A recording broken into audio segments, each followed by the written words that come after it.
My name is Richard Pater. I'm the director of BICOM's office in Israel. For those of you that don't know, BICOM is the Britain-Israel Communications and Research Centre. We are designed to create a more favourable environment and more understanding of Israel in the UK and also the region. It's a pleasure to be with you this morning for the first panel.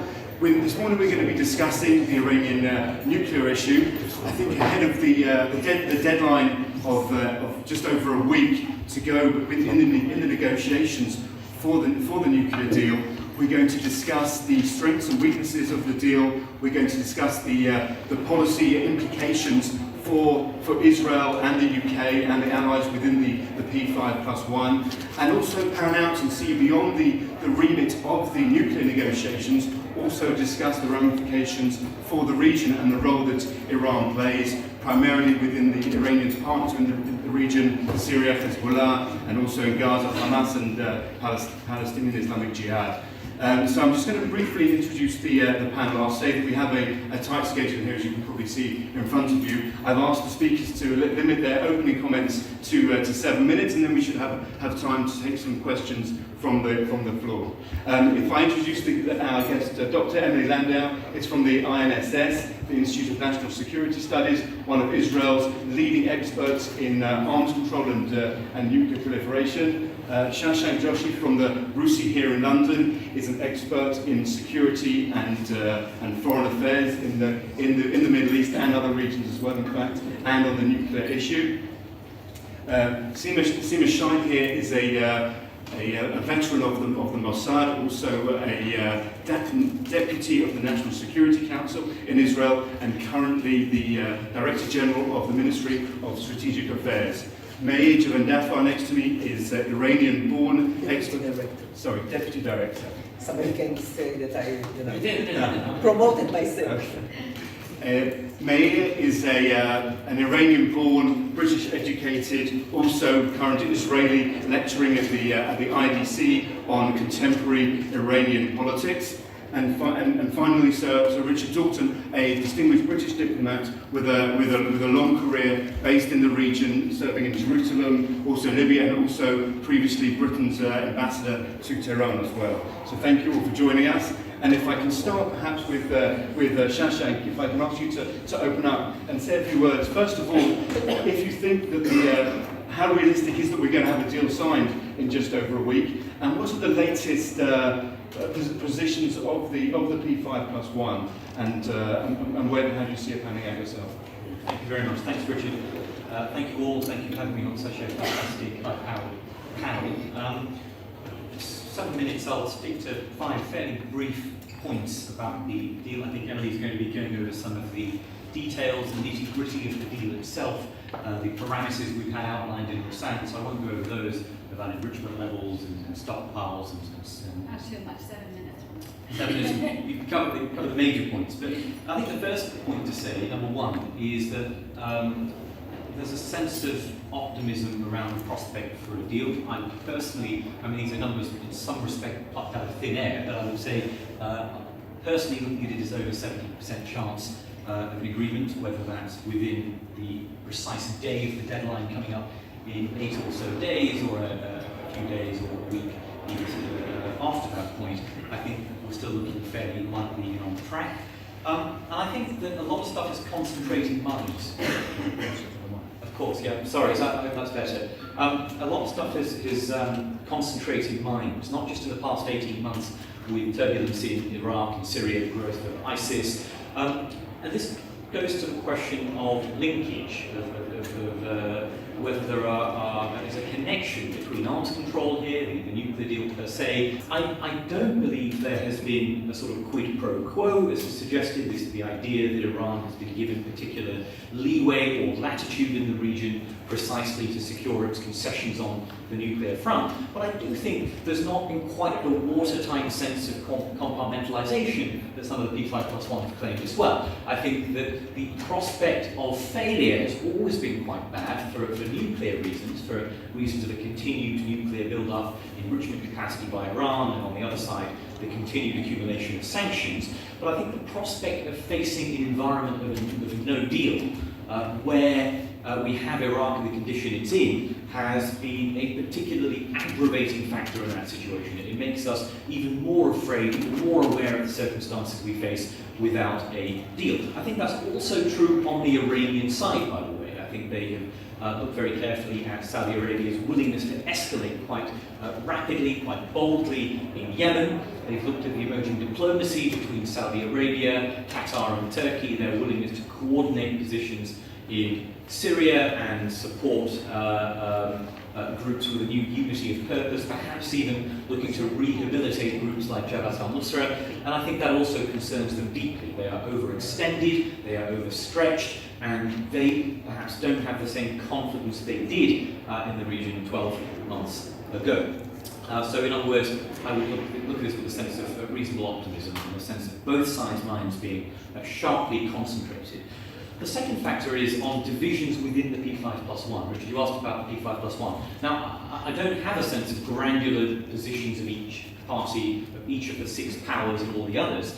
But I do think that those gaps seem to have narrowed since we saw the spectacle of France rather publicly, rather dramatically seeking to object or press against the terms of the agreement reached in Geneva back in late 2013, the Joint Plan of Action, JPOA, where France decided the terms were not satisfactory, where we saw France famously calling the deal sort of fool's game and so on. I saw Laurent Fabius was in Jerusalem yesterday, where he reiterated the importance of being firm, of being robust. But I think the US has done a great deal in the period since Geneva, since 2013, to keep allies in the loop, particularly members of the P5+1, including within the structure of talks itself, where the Baroness Ashton played a very important role in this, in ensuring that the full six powers were consulted about the emerging process of talks and diplomacy, as well as other powers, including particularly Saudi Arabia. We see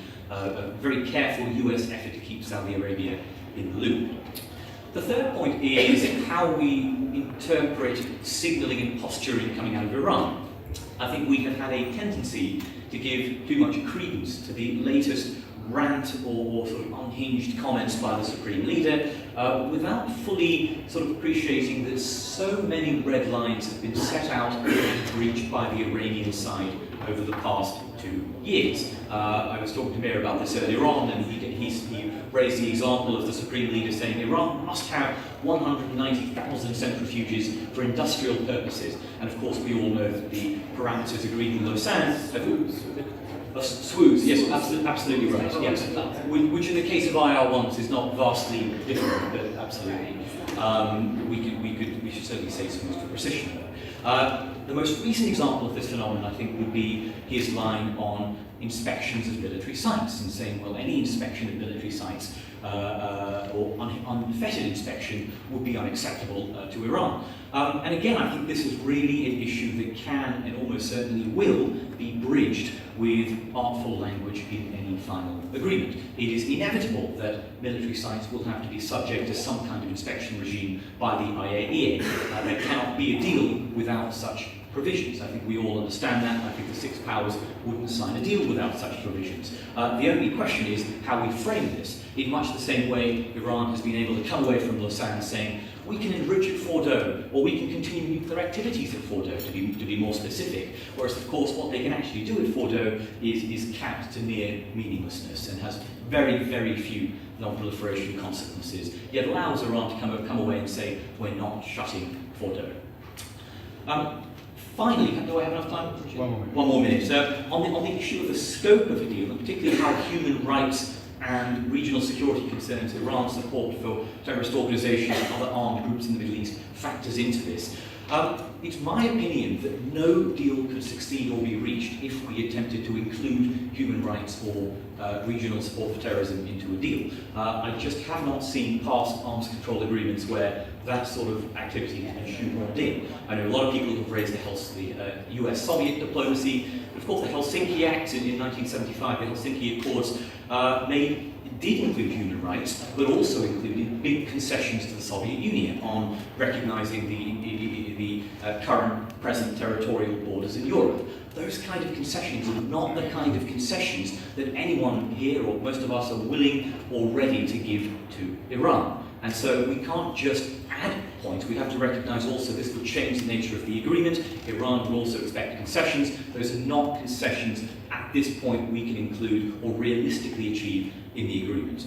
I mean, Richard knows the Libyan case much better as well, but I think that's another example where an arms control agreement did involve security issues, but it was also part of a broader process of normalisation of the kind which we are not really discussing in the context of Iran and would be extremely out of the ordinary and quite far-reaching in a way that's just impossible.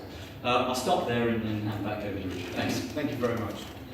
Emily, if I can ask you to go next and perhaps give a little bit more detail to some of the technicalities of the detail and also the leading concerns that you may have and other experts may have over the deal. Okay, thank you. And thank you very much for the invitation to this conference.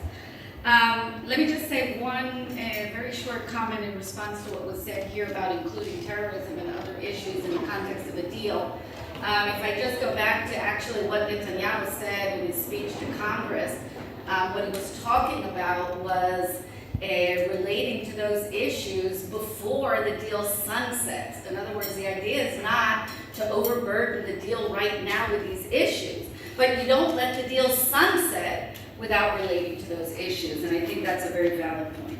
As far as whatever happened in Lausanne, April 2nd, I think the proclamations that we heard from the Obama administration, from President Obama himself on April 2nd, were at best premature and at worst misleading and indeed irresponsible. All of the talk about the fact that they have succeeded in cutting off the 4 pathways to the bomb are not really closely connected to what happened in reality. First of all, there's no framework deal. And there's no framework deal because the Iranians said very clearly in the week before the deadline that they would not agree to a framework deal. The P5+1 wanted a framework deal. So the fact that they're fudging that issue and acting almost as if there is a framework deal, there is no framework deal and there's a reason. And the fact that the Iranians would not agree to it is obviously indicative. The only thing the Iranians would agree to is a joint EU-Iranian statement. And that's all we have from the Lausanne dynamic. It's a very laconic statement, very short on specifics. There were no meaningful Iranian concessions made, full stop. And the White House fact sheet, which is what the Obama administration, I believe, thinks that they achieved as far as an agreement with Iran, even that fact sheet, even if we take that at face value, was full of holes and ambiguities. I'll just mention one hole goes to the PMDs. If you look at the fact sheet, some of the issues are broken down into many, many bullet points to make you think that lots of things were agreed upon. But one of the most important issues, the PMD, the weaponization aspects of Iran's nuclear program, look at the fact sheet. There's one bullet point that refers to it. And if you read that sentence, if you can understand what it says there, then perhaps you can explain it to me. It's very ambiguous. And it's certainly not clear that Iran has made any commitment, even according to this fact sheet. As far as the ambiguity, I'll just give you one example. A lot was made of the fact that the stockpile of low-enriched uranium will be reduced from 10,000 kilograms to 300 kilograms. Well, it turns out that the wording "will be reduced" is ambiguous, because there are at least 4 ways to reduce the stockpiles. You can ship it out to Russia, and believe me, if they had achieved agreement with Iran that it would be shipped out to Russia, it would say it in capital letters in the fact sheet. It does not say that. Another way to reduce it is to dilute it. That would be the next best option because it's an irreversible process. But you can also turn it into oxide form, like Iran did with some of its stockpile of 20% enriched uranium. This is reversible, in fact, in a matter of weeks. So reducing it by turning it into oxide form is not a very good solution. And a fourth option that theoretically fits the words "will be reduced" is if you move that stockpile to a warehouse and put it under IAEA inspections. It could conceivably also mean that. So this kind of ambiguity is certainly not something that can give us any confidence that the P5+1 have cut off 4 routes to an Iranian nuclear weapon. The focus of international attention over the past 2.5 months has been almost exclusively on 2 issues: the rate of sanctions relief and the verification regime. And these are, of course, 2 essential components of any deal with Iran. And the Iranians have made very clear their position.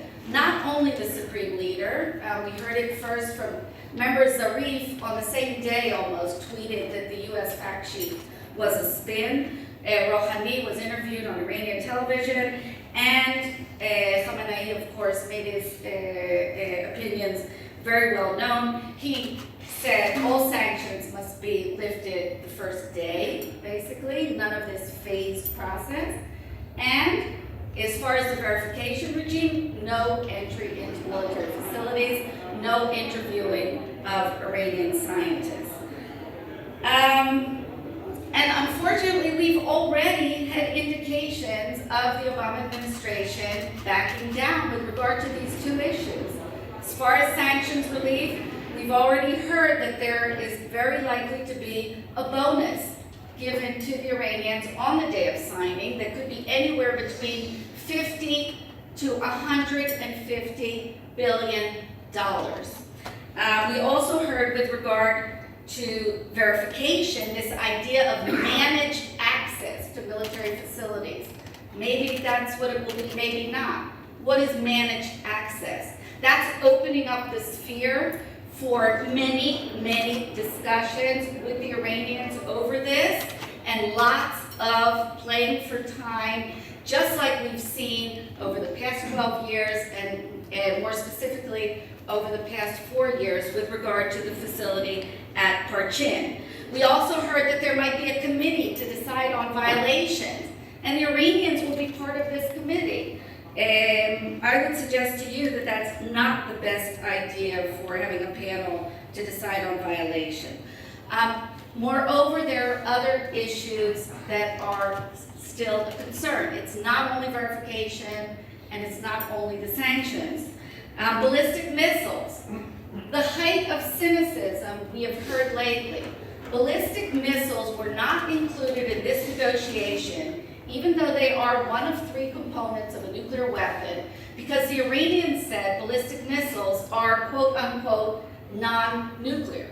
P5+1 agreed to this. Now, when President Obama is looking for sanctions that he can lift, they want to lift the sanctions on ballistic missile work. Because now they claim that those sanctions were put in place on ballistic missile work in the context of the nuclear issue. So the ballistic missiles that are not discussed because they're non-nuclear suddenly become nuclear when it comes to sanctions relief. And Iran, of course, is working also on ICBM capability. That should worry anyone sitting here in London and certainly in Washington. The PMD issue. You know, we need to clear up the PMDs. Also for verification, a lot of experts are talking about this. David Albright. Nuclear experts understand why you need to expose how Iran cheated in the past if you want good verification down the line. But you also need to expose the weaponization in order to break Iran's narrative. Iran says until this minute that it has done no wrong in the nuclear realm. It needs to be clear that Iran has done wrong in the nuclear realm. And that would have an effect on the bargaining position of the P5+1 at the negotiation. But we heard last week that Secretary of State Kerry made, a statement that's quite worrying with regard to the PMD. He said, we have absolute knowledge of what Iran did in the past. We don't need to deal with that. We can just go forward with verification. Absolute knowledge. And the CIA, intelligence experts have already weighed in. They don't speak in terms of absolute knowledge. I have to ask you to... Okay, just 2 short comments. As far as the negotiation dynamic, wait, one word on the sunset provision. We heard Obama also on NPR say, if there's something to worry about, it's that in year 13, 14, 15, Iran will be able to install and operate advanced centrifuges, and breakout will basically go down to zero. As far as the negotiation dynamic, what we've seen over the past 18 months is the exact opposite of what we should be seeing at the negotiations table. Rather than Iran doing what is necessary in order to move closer to the demands of the P5+1, we have seen the P5+1 negotiators consistently making more and more concessions in order to move closer to Iran's position. And this is the major critique of the negotiation. The criticism is not that negotiations are not the way to go. Negotiations are the way to go.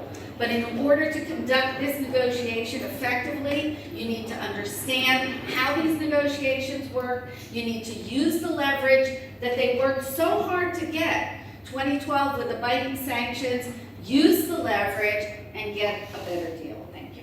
Thank you.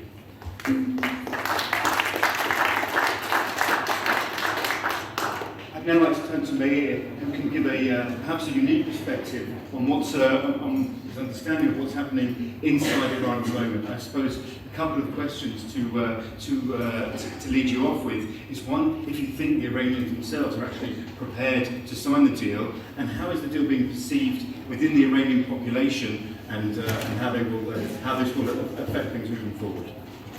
7 minutes. Thank you.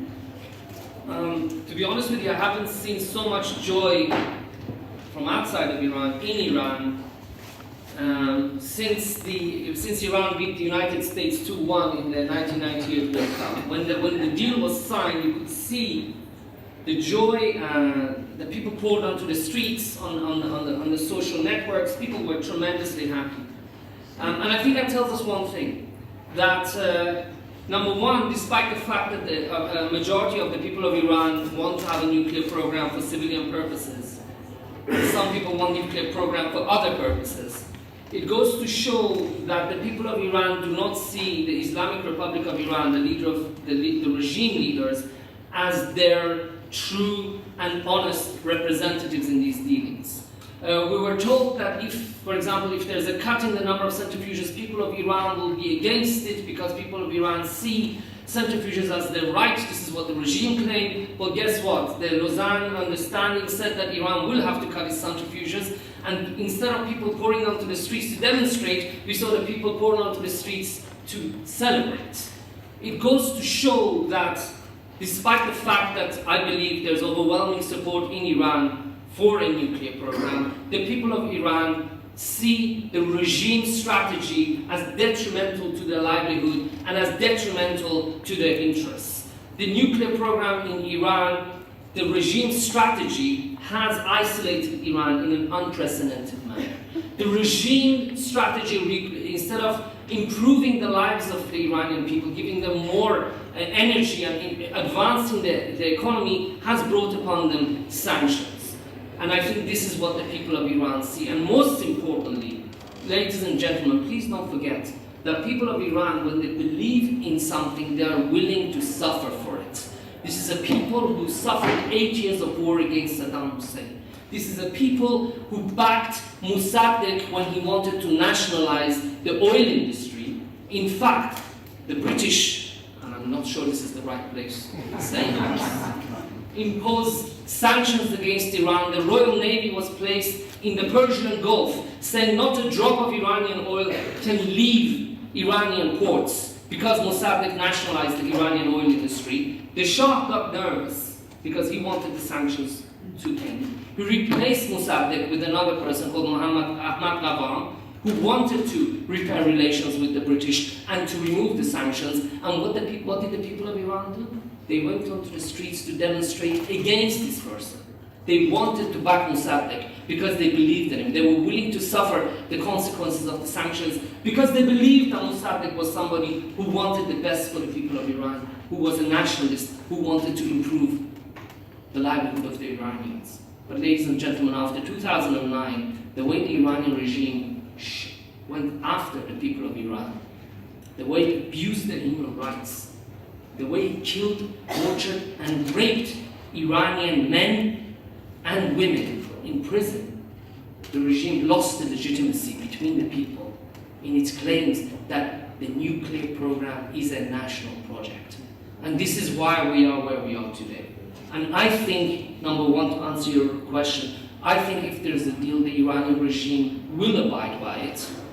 The reason being that the regime, and I don't mean the government, because we have a government and you have the regime. The head of the regime is Ayatollah Khamenei, the government is Mr. Rouhani. I believe Mr. Rouhani wants a deal to improve Iran's position in the international community. But Ayatollah Khamenei will abide by the deal, which is the most important thing. The reason being that he thought that they could beat the sanctions with a resistance economy. And please believe me, I'm not being, I hope I'm not exaggerating to say that if Ayatollah Khamenei genuinely treated the people of Iran with respect and had their support, Iran would have withstood the sanctions another 5 or 7 years. Iranians abroad would have been supporting the Iranian economy. But because of the way the Iranian people were abused, and he saw that he doesn't have the support of the Iranian people, he saw that the resistance economy will not survive, he will not be able to defeat the sanctions, and this is where we are today. I think as general, at a macro level, a strategic decision has been made in Iran to reach a deal, and I beg my Israeli colleagues and some of the Israeli politicians to realize that this has not been so easy.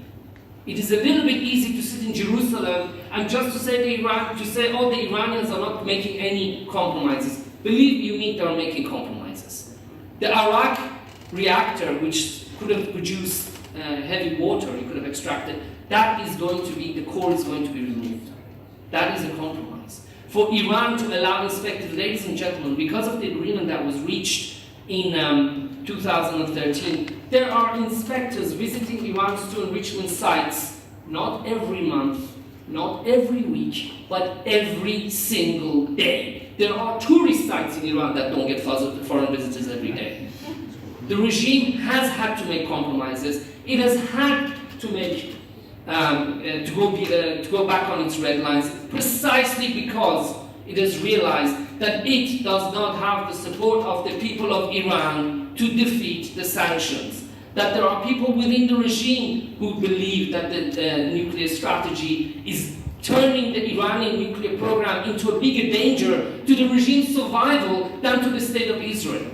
There has not been a bigger white elephant in the contemporary history of Iran than the nuclear program, the way it's hemorrhaging money.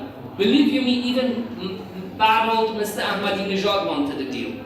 Ayatollah Khamenei didn't allow him. He wanted, in fact, in 2011 to stop enrichment at 20%. Ayatollah Khamenei didn't let him. Obama wanted to reach a deal with the Iranians in 2009. He had to wait till 2013 till Ayatollah Khamenei changed his mind. Why? Because of the sanctions. One word before I finish. Everybody, I'm sure, in this room wants better human rights for all human beings. In Persian, we say, there's a proverb, all human beings, we are part of one another. When one part hurts, everybody hurts. But to believe that a nuclear deal is going to improve human rights in Iran, I think it's unrealistic. Abuse of human rights is essential to the survival of the current regime. Thank you.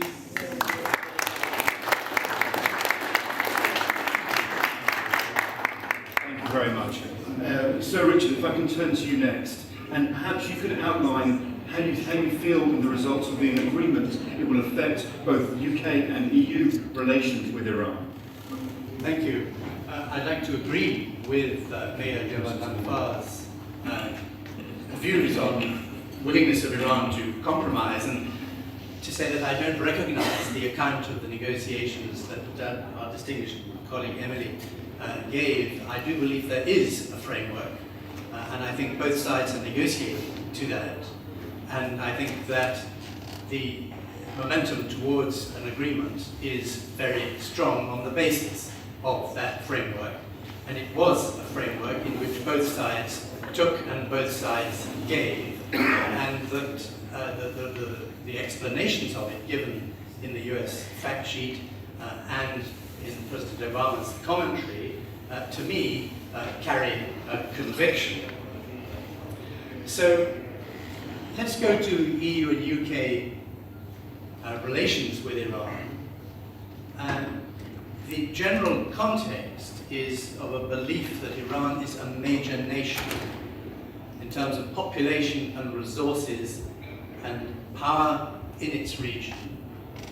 Secondly, that there is contention between states in the region and between communities, which cannot be resolved. And here we're referring to the dispute between Israel and its neighbors, as well as the active wars that we see in the region, without Iranian involvement. Thirdly, that dealing with Iran and making deals with Iran is extremely difficult, that we may not succeed, but that trying is better than not trying. So why is it so difficult? Well, chiefly because interests have clashed and there is very little trust. Iran demands respect, and to a degree it's right to do so, but at the same time it has a very strong line in abuse of the UK and its EU partners as and when it suits it. So distrust is going to remain.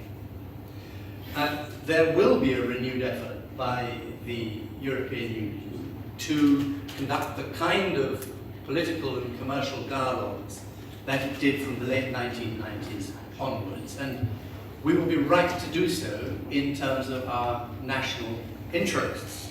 So implementation of the nuclear agreement, trade and investment, solutions to regional conflicts, including advancing the Middle East peace process, counter-terrorism, and extensive bilateral interests will be the subject of those consultations. We shall see ministerial level consultations, and we shall see hard words exchanged on both sides, as in the case of every other serious clash of interests you can imagine where diplomatic relations exist. There's a mixture of seeking cooperation with tough statements of position. Britain and Iran will eventually find a way to reopen their embassies. At present, I believe there may be a deadlock over one demand that the British side has and one demand that the Iranian side has. And this deadlock, to my mind, illustrates the more sterile part of European and UK diplomatic relations with Iran, namely the desire to put preconditions on the table as a condition of starting dialogue. And as in other situations that we've heard about, that's not always the most productive way forward. So what are the kind of diplomatic approaches that might help? Well, clearly it's all about hard graft. There are no fast-track solutions. You have to look for mutual advantage. A country like Iran doesn't give anything away for free. And we shouldn't think, I agree with Meir again here, that by engagement we're necessarily going to strengthen the reformist current. Although success in the nuclear deal will boost the chances of the current centrist government in Iran, which is very much in our and Israel's interests, getting back into power, and will boost the chances of reformists and centrists defeating hardline naysayers at the parliamentary elections.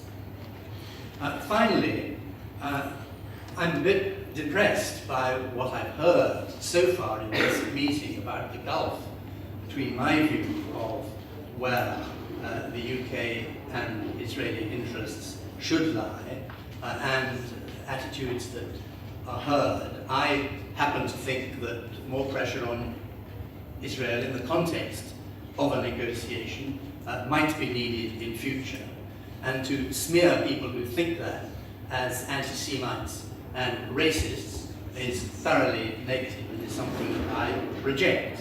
And people who think that it takes two to produce an agreement are not delegitimizing Israel. That is a wholly illegitimate argument for politicians and others to use against those who criticize the policies of the State of Israel.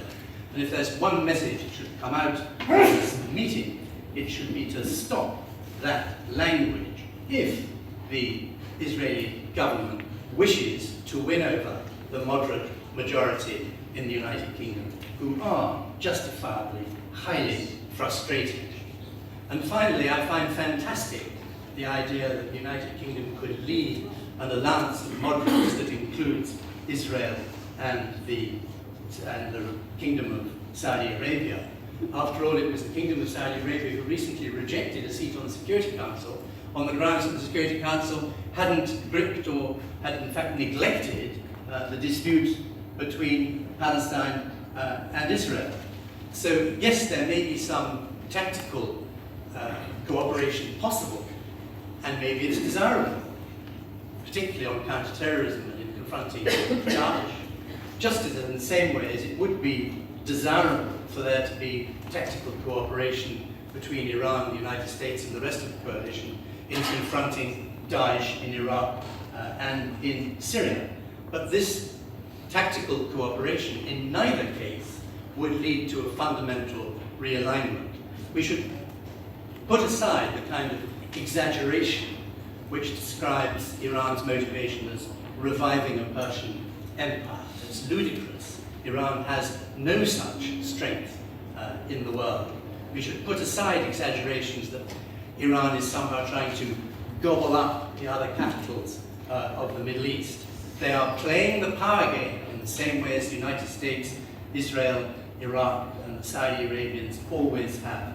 And their interests are not in imperialism, but ensuring the survival of the regime and the reduction of the many overt threats against it, which it perceives. The nuclear agreement is going to lead to some reduction in tension, and the final word, I think, should be with the remarkable agreement on this point between Ayatollah Khamenei and Obama, both of whom have said merely that a nuclear agreement, if it happens, would be a place to start. Thank you. Thank you very much.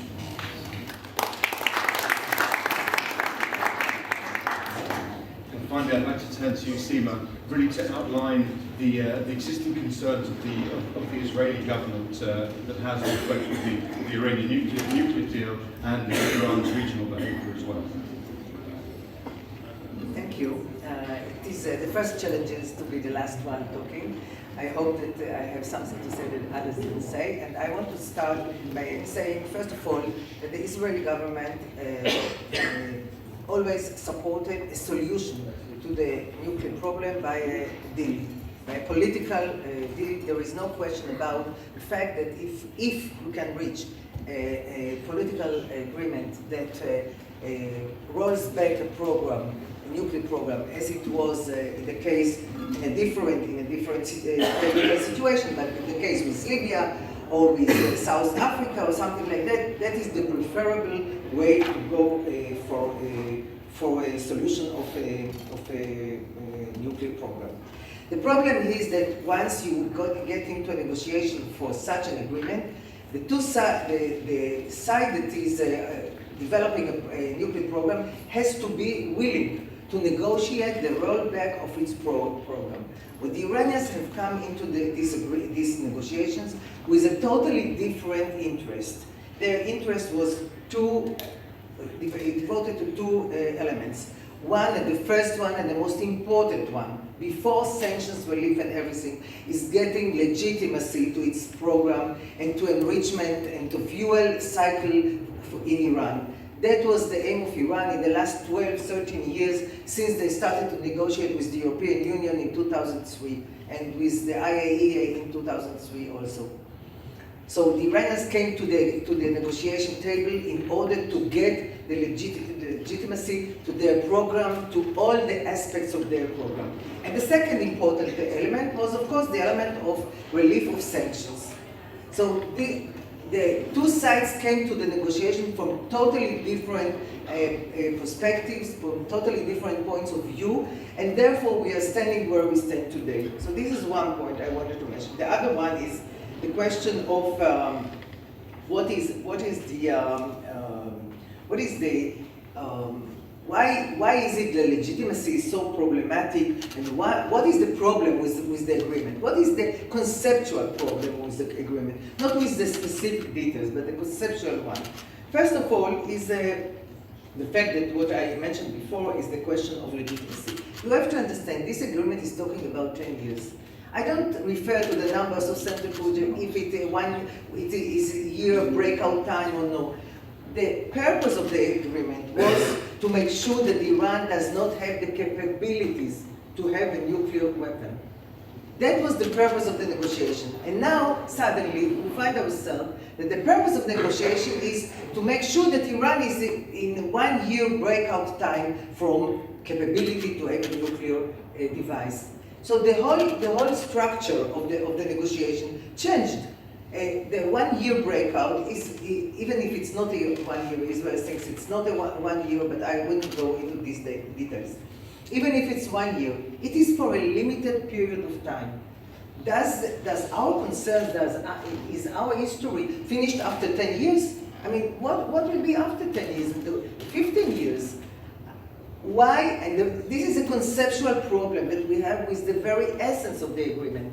Why should Iran have, after 12 years, the legitimacy of the world and of all the West world to have an industrial scale enrichment program while it doesn't need it for anything?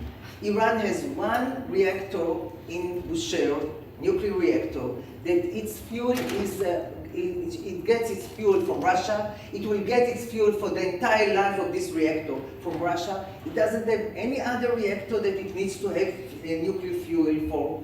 And there is a big question. You mentioned before what the red line of the leader of the 190 SWU. He didn't say he needs it now. On the contrary, he said we don't need it immediately, of course. But in the future, that's what our experts tell us we need. So in the future, meaning the year 12, they will have 190,000 SWU. For what? And you ask me, is it IR1 that they will get to 190,000? No, it will be IR8. Because what is one of the fundamental problems of Israel with these specifics on the agreement, not with the concept, but with the specific issues, is R&D. If Iran continues to have R&D on the more moderate kind of centrifuge that are able to enrich, not in the same SWU, what was called the same production that the current centrifuge is doing, but 10 times more than it is, that means that in the year 12, they will be able to get to the point where the leader wanted them to be. And again, I'm saying, what for? What is the practical need? And these are the two terms that the JPOA that was signed in November 2013 used. Practical needs of Iran. There is no one in the world that can give an answer. What is the practical need of Iran for 190,000 SWU of enrichment? Two other issues that Israel is concerned with that were not mentioned, others were mentioned here. One is the question of weaponization. What do I mean by saying weaponization? As long as we understand, and this was published by the fact sheet of the Americans and others, there is no reference in the agreement to things that Iran is not allowed to do that are solely for weaponization. From our point of view, you have to understand what is not written, what is not forbidden in the agreement. From the Iranian point of view, the view is allowed. If it's not written explicitly that something is forbidden, from the Iranian point of view, it's allowed. And therefore, if they will not be forbidden for doing several things that we know that are very crucial for getting to a nuclear device, that means that they will be able to do it. As far as we know, we don't see anything about it. Of course, the Iranians are saying to everyone that they are not going for a nuclear device, that they don't need any nuclear military capability, and therefore they don't need to put anything in the agreement that will prevent them. But I have to tell you that from our point of view, these elements are crucial to be mentioned in the agreement. And the last point, which is the time that I do have, which is not the last one, is of course the question of PMD. PMD, the possible military dimension of the program that Secretary Kerry just said that he knows everything. Well, I spent most of my life in the intelligence, and I know that we don't know everything. And we will never know everything. And therefore, I cannot count on knowing exactly what Iran did. We know a lot, but I'm not sure we know everything. And therefore, the reason to demand from Iran the answers for that is not because we want Iran to admit that they have done all these wrong things. I don't care about that. We really know it. What is important in that respect are two major issues. One is how can you calculate the 1 year breakout time if you don't know what Iran has achieved on the weaponization program? So this is one, where they were 10 years ago, 5 years ago. So this is one element. And the other one, which in my opinion is not less important, is not related to Iran. It's related to the regime of the NPT regime. What lesson are the countries in the Middle East drawing from what is happening now with Iran? That they can cheat forever, and even when they go back to negotiations on their code and they go to kind of an agreement, they don't have to admit that they have been cheating. And the other question is, why is the US demanding from its allies, not from its enemies, but from its allies, to sign, if they want a reactor, a nuclear reactor for energy, to sign the 123 agreement, which means that they will not enrich on their soil. They demand it from Iran, from Jordan, and from other countries.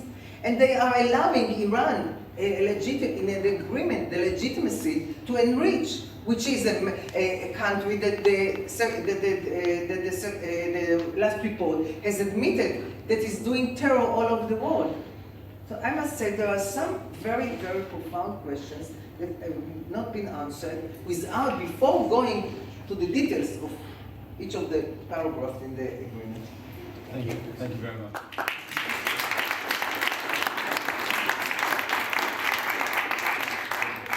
Before we go to questions, I'm just going to give a chance for our panel, just very quickly in a minute or two, those who want to respond to each other and some of the comments that I've heard.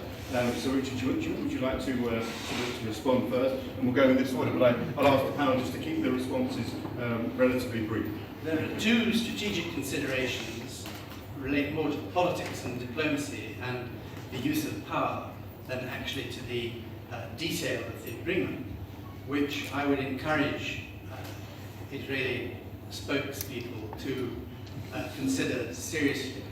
First is that a civil nuclear program is legitimate.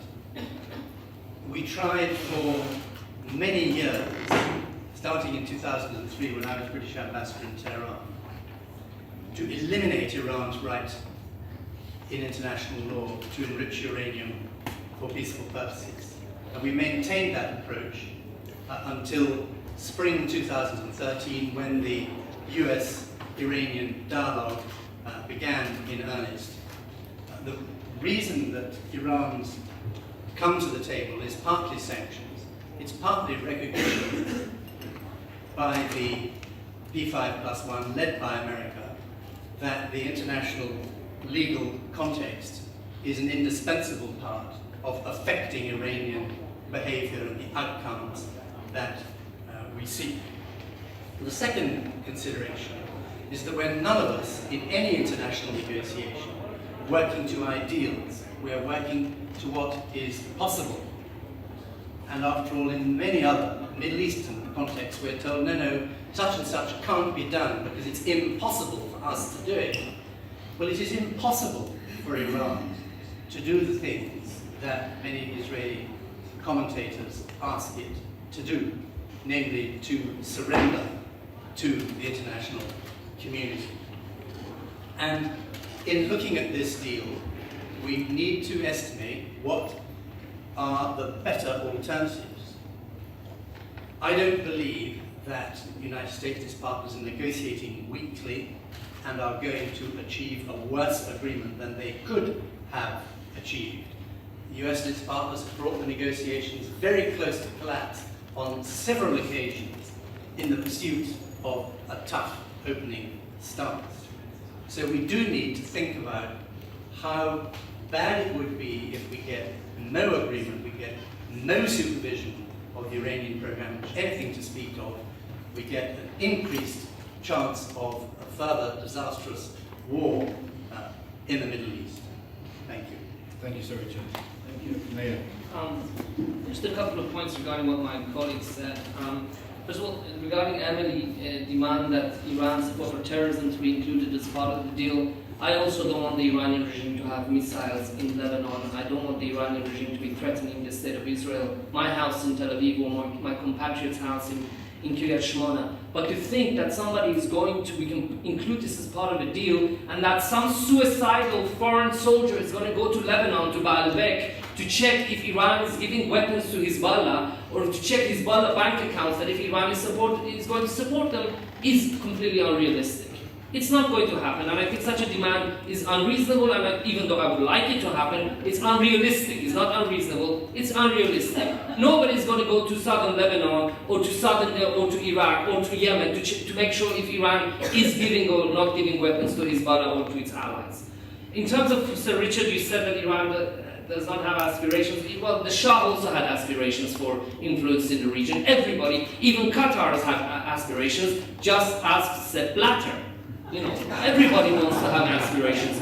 But what I disagree with Sir Richard is that Iran is trying to project its aspirations in the region by calling for the elimination of the state of Israel. More importantly, just like you, I also want peace with the Palestinians. But when we withdraw from Lebanon, from every inch of Lebanese land, and Iran gives weapons to Hezbollah to attack us in 2006, to kidnap our soldiers, to attack our citizens, this is something that we have a right to be concerned about. Because we withdrew from that in 2000, and Iran still supported the Lebanese calls for elimination of Israel and Hezbollah. And when the late Prime Minister Yitzhak Rabin was giving land to Arafat, it was Iran that was helping Hamas to blow up buses. And I blame the Iranian regime for the collapse of the Oslo Agreement. So Iran does have aspirations, but its aspirations are very negative. Thank you.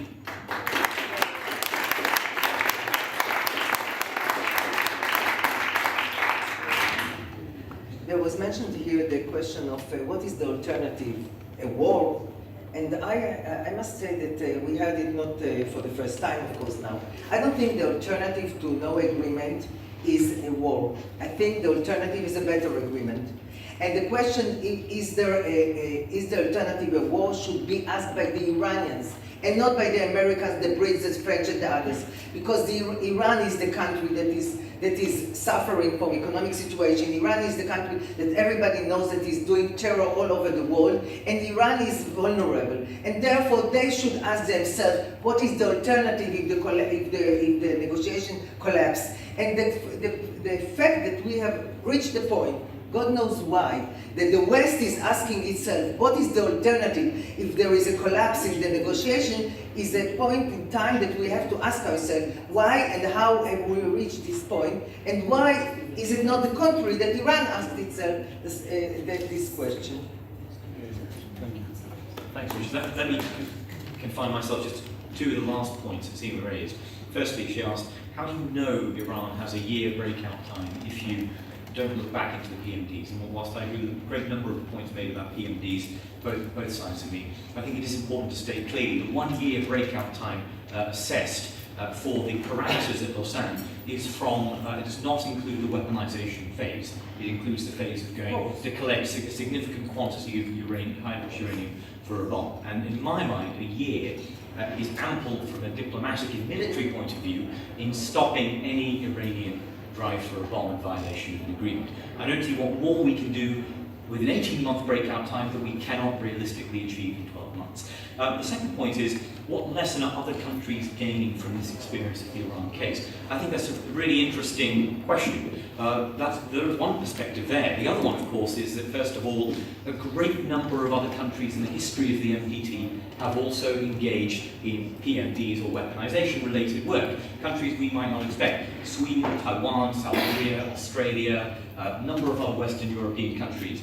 Not all of them have had to go root and branch and reveal every single square inch of that weaponization over the last 60 or 70 years. Not all of it was before the NPT. A lot of it was after the 90s. Sweden was, a lot of it was after the 60s and the 70s. However, let's hope Iran becomes Sweden. Let's hope. Well, my fingers aren't crossed. The other point, of course, on this is also that the lesson they are learning, and other countries have to look at, is if you violate your agreements under the with the IAEA, if you repudiate particular codes, if you build secret facilities, if you engage in alleged weaponization work, you will face 10 years of crippling sanctions, isolation, covert action against your scientists, also against your proliferation chain. You will face extreme and crushing costs. And I think that's also a lesson other countries will look at very, very carefully before deciding how to proceed. Okay, very quickly.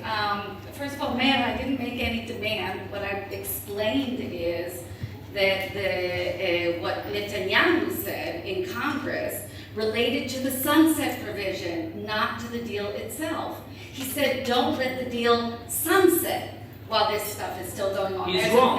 But there's a vast difference between that and what you said. With regard to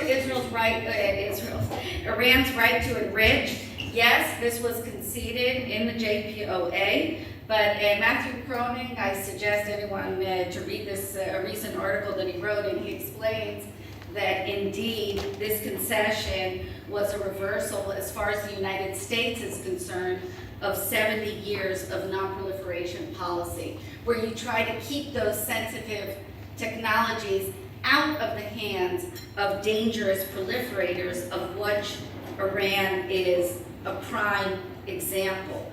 As far as a bad deal, and the alternatives, a bad deal is worse than no deal. This has been President Obama's position until at least of late.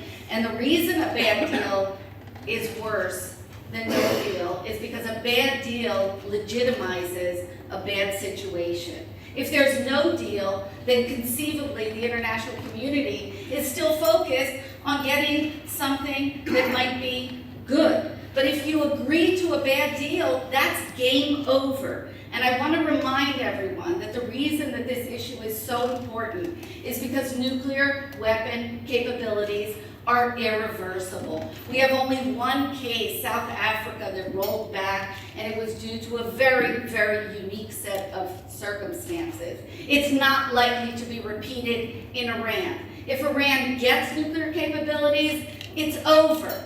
And the world will have to live with the implications, the very dangerous implications. Not just for Israel, for the Middle East, for Europe, for the United States, for global security. Please do not think of this as an Israel issue. It's not. This is a non-proliferation issue. It's an issue of global security. It's an issue for everyone equally. Yes, Israel gets the harsh rhetoric from the Iranians. This is not an Israel issue. Nobody is doing this for Israel. The P5+1 are dealing with this because responsibility rests on the shoulders of the P5, and Germany was added for historical reasons, to deal with this. Not for Israel, for global security. Thank you.